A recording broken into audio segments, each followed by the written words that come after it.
Well, morning zombies. It's 2:50 in the morning. It is the 16th of May 2023. The Weaver John C.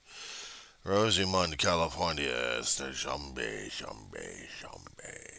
not alive, zombie not awake, zombie here. Yeah, well, I suppose I could also do a diary if I needed to. I was responding to a couple of things on social media this morning. One of which was hitting me really kind of personally in a way.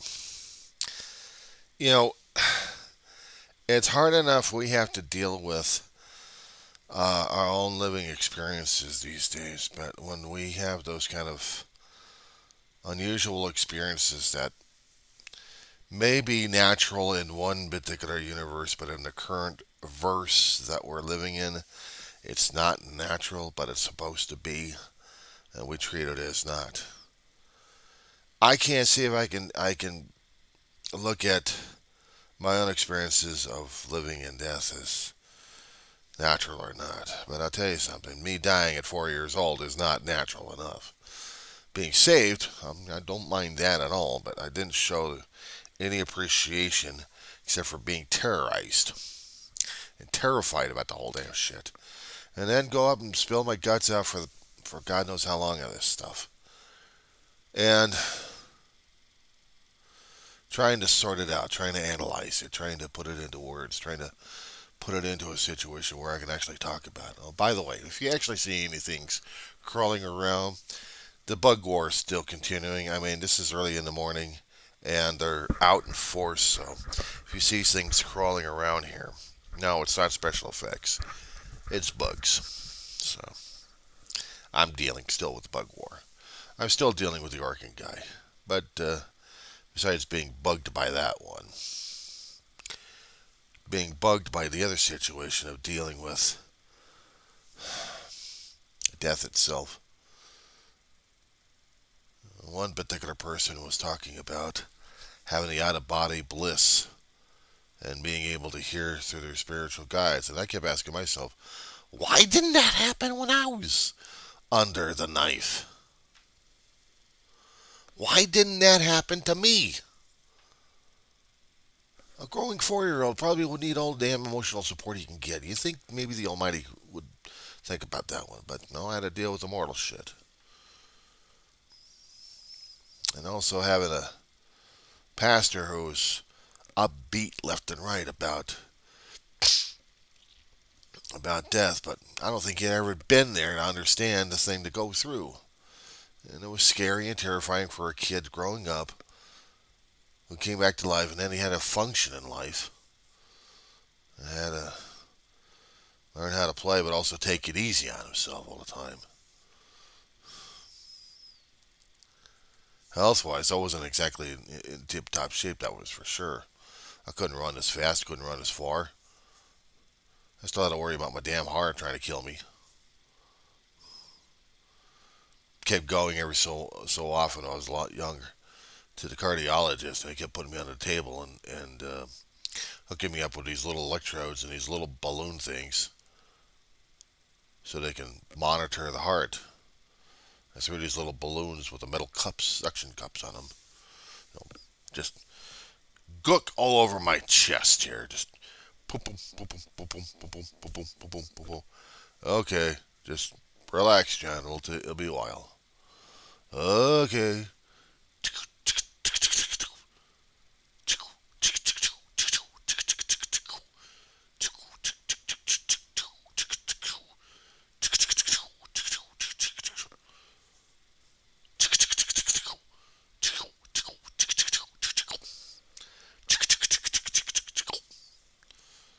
All I keep seeing is this damn roll of paper coming from an echo and the echocardio machine, recording all this stuff.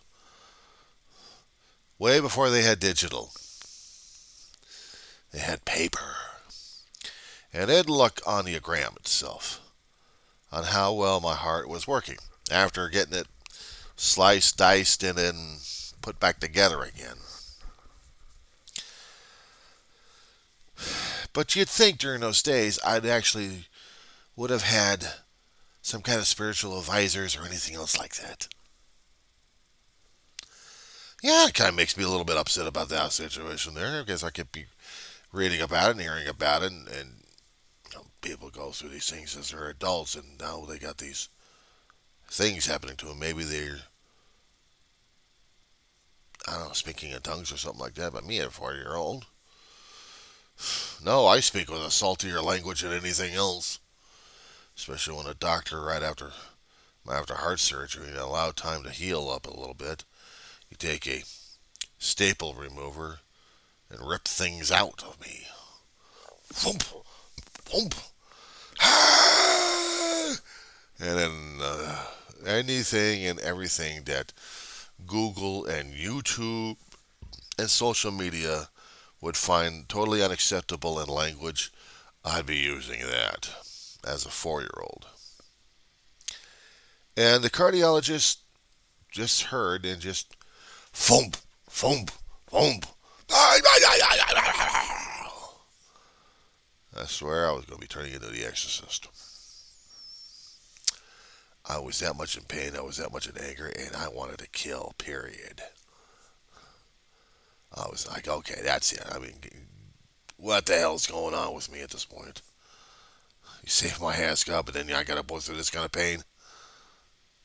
But the thing is, this was part of the surgery. Those damn staples hurt. That was the only way they can keep my skin closed, and it hurt. I mean, the stitches would dissolve inside me, but certain stitches of one of the heart valves stayed there for a long time. Still is, I guess. One of the patches had the heart muscle grow over it, so kind of repaired itself right there. And the other one for the hole, well, I had three valves leaking, three valves. One they patched up, the other one they sewed up, and the other one they kept losing me on. The third time's the charm, and they said, "That's it. We're not doing this again. He's had enough." Yeah, and I wanted to stay home. I wanted to stay upstairs in heaven, but no.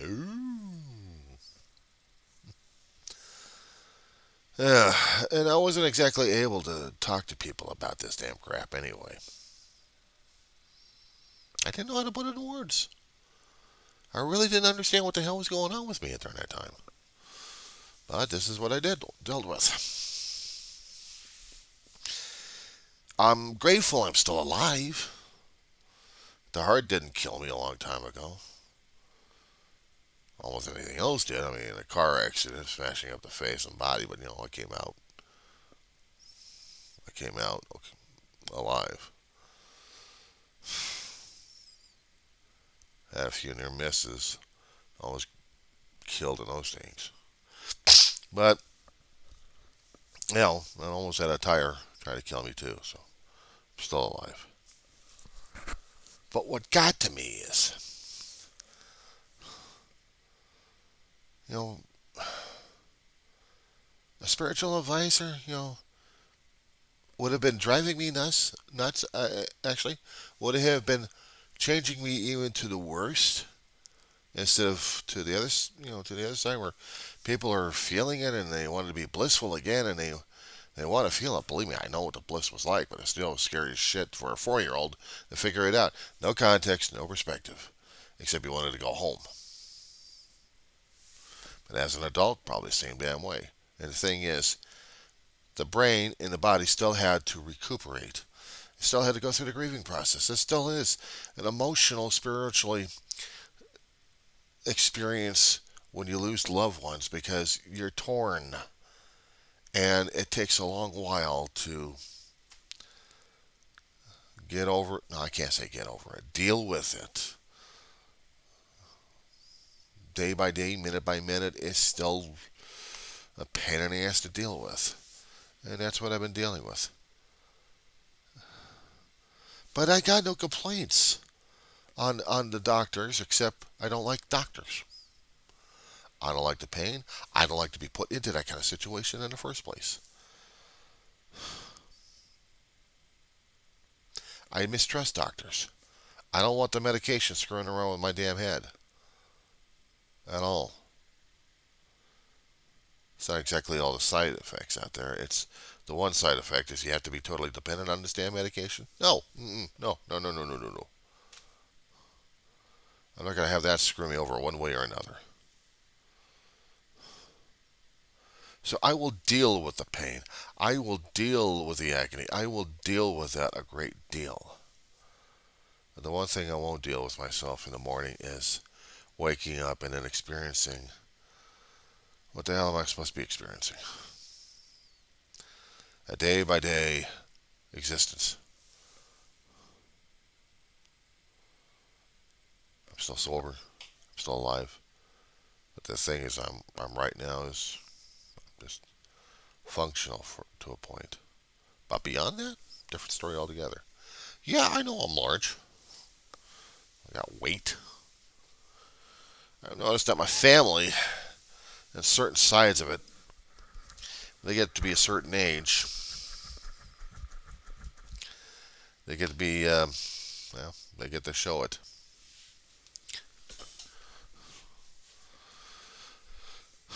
But I just wanted to touch base this morning. I just wanted to say to people this morning that I'm alive, I'm awake. I should not be awake. Alive, yes, but not awake. Politics is displaying before my face, and I'm waiting for my body to catch up with my brain and pleading with me to go back to bed again. But at this point, the stomach's going to be waking up saying, hey, I'll send you up. Get me some food. I said some heavy-duty topics earlier, and I'm not taking them back. I'm not. Things I had to say and get off my damn chest. For instance, if you are a recovering rocker, good morning from the West Coast. From a sleep-deprived and emotionally screwed-up zombie. Zombie, zombie, zombie. Me, zombie. Yeah. To those who have cruising potential and love traveling, good morning to you two travelers out there. To the state of Florida, actually to the college students out there in Florida, get the hell out of the damn state.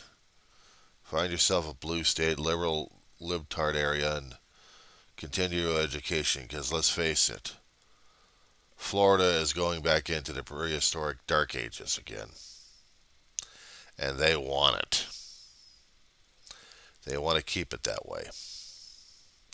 Signing a bill that defunds the Department of Education in their state?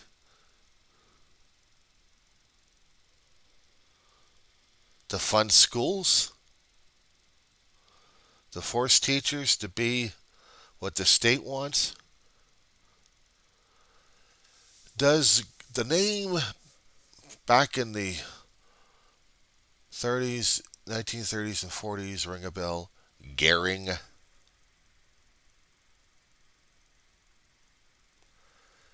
I believe he was the public misinformation officer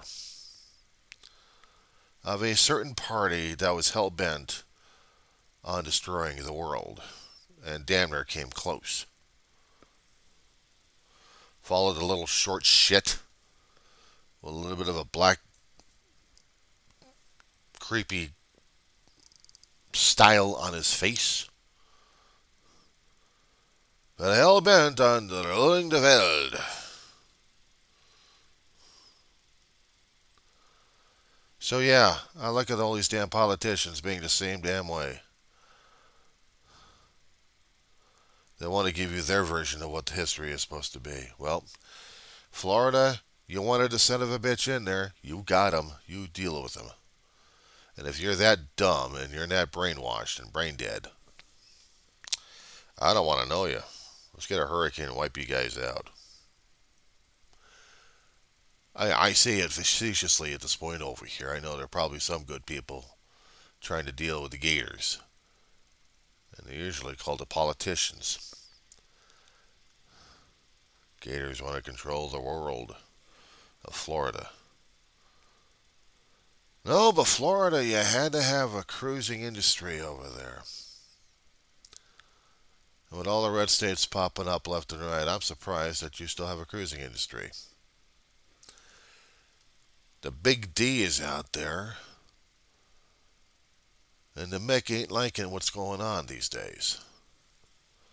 If Walt was still around, he'd be having a field day with DeSantis. Little shithead. Now, either he's running or else he's still being an asshole. But actually, he's running and he's still being an asshole. But he hasn't officially said it yet. So he's still a bit of an asshole. Of course, he's still got a cancerous growth called a Trumplicans out there, with the lead malignancy in there. Over at a resort that turned it into Cancer City.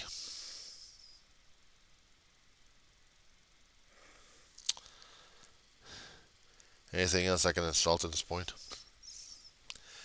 Yeah, if you got people like the Proud Boys and the ilk like them just marching around with matching uniforms at different rallies, trying to show support of their stupidity and ignorance and indifference and lack of empathy towards people and humanitarian and humans all around. Oh, I loved it. There was this one video going around town on the social nets. This one guy is giving all these damn Trumplicans and these damn race rocket bucket heads. Racial rocket bucket heads, actually. That's a good one. And he's giving a ration of shit. There, I suppose the mothers aren't aren't ashamed of them. They're proud of them, probably.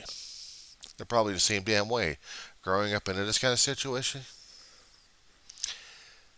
And then you have states allowing guns to be used all the damn time and without common sense laws. You lose part of your freedom of speech, learning, but we want more guns to kill people. But we're not going to be making any laws. We're not going to have any federal or state laws to protect people at this point over here. We're just going to put a target on you. Say hello to the red states, boys and girls, and they don't call them red states just for the politics either. Of course, the blue states are still turning that way, but we're still trying to pull up some kind of defense against the damn guns. Guns as in plural, as in generic. Self-protection, yeah, well, you've got somebody coming over there with a gun, and he's going to be shooting you. I know, you need a gun to shoot back. While the logic may be sound enough, an eye for an eye making the world blind. He shoots you in the eye, you're supposed to shoot him in the eye. But you call yourselves Christian nationalists, or white nationalists, or whatever kind of nationalist that you're putting over there.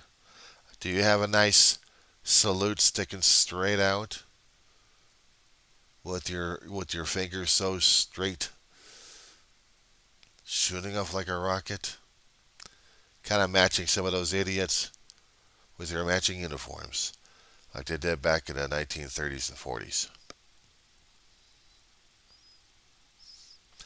But they call us liberals, socialists, and communists, and everything else. I gotta take that as a compliment. But these assholes keep forgetting what socialists and nationalists are. They're assholes. Oh yeah. You march around with a matching shirt and a uniform all the damn time, and you're going to be marching like crazy in a group, and you're thinking you're proud, and you're puffing up the chest like this. I'm like, oh God. Come on, you're a target. You're an egotistical, egomaniacal target here. You guys want to be insulted. You guys want the war. You guys want all the damn negative attentions like you couldn't get from your family. You couldn't get it from your family, so guess what? You got to get it from the rest of the world because you think you're tougher than shit. You guys are weak ass.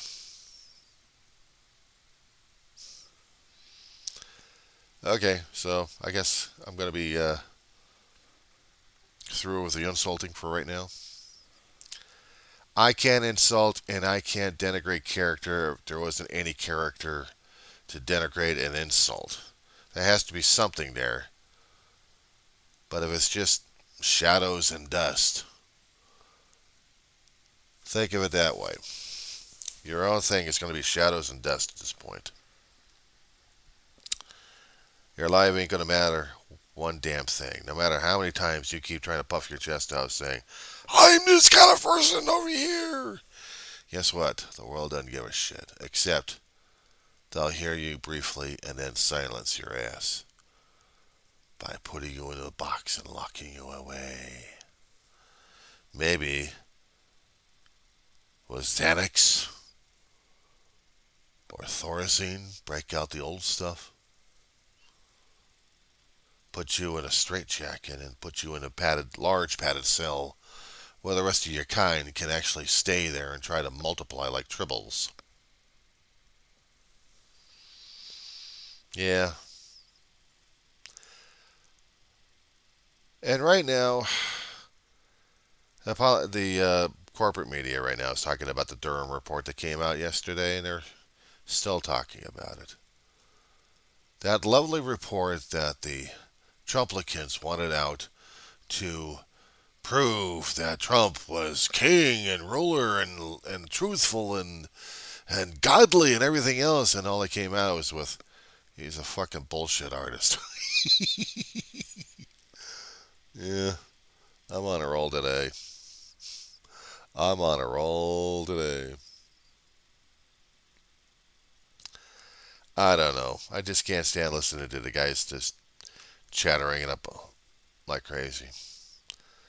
But I just had to see some of the headlines anyway. But they're going to be talking about this damn thing for days. Meanwhile, we've got the deadline coming up for the damn deficit expenditure. We have to pay our debts by June 1st, otherwise we're screwed.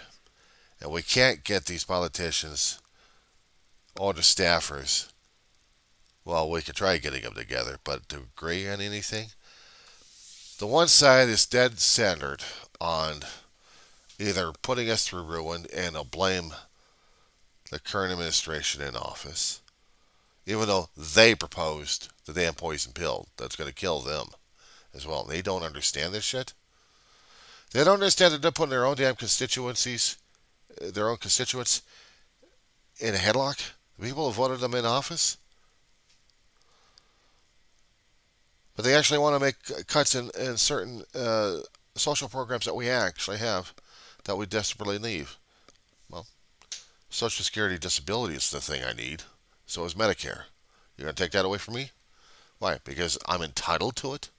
No, I earned a son of a bitch. So it takes the son of a bitches out there, the extremists, who want to cut everything else left and right. They want to keep the best of the meat for themselves, but give everybody else the damn gristle, bone, and fat.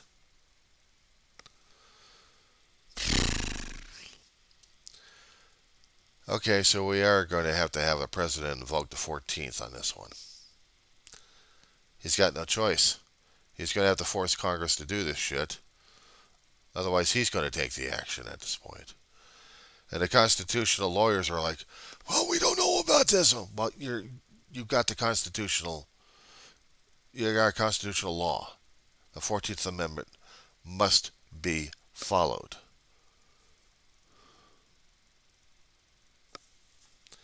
We've been raising debt ever since we began this damn country. We can't get past the damn thing. Some things in the economy we can try taking it away, and other times we're increasing the debt even worse. We got no choice. We have to pay our bills. If we don't, we go default, and the government services we all depend upon are for shit. Our credit rating goes for shit. This is not a panic attack. This is extreme panic attack. Say goodbye to your credit history. It's no frickin' joke for these numbnutses. They don't understand what the hell's going on, but they want to do it. So the current president, which is Joseph Biden, he's going to have to make that decision. Besides dealing with the G7 conference they've got going on, he's still going to have to make that decision. He's still got to force it through the staff to knock heads. And if they can't knock heads, we're going under, boys and girls. It's that simple. We're going under. First time in U.S. history that we defaulted on our loans and everything else went hell in a handbasket. You just wait for the markets to crash on this one. You just wait. We got less than 15 days and counting. Let's just hope they can stand the strain. Let's just hope they have something to put into their gut to deal with the acid indigestion that they're giving everybody around us. So I'm not dealing with this shit this morning, that's for sure. I'm crawling back to bed, see if I can try to sleep in if I can, but if not, we're screwed. We're screwed. That's my politics for starting up this morning. How are we doing?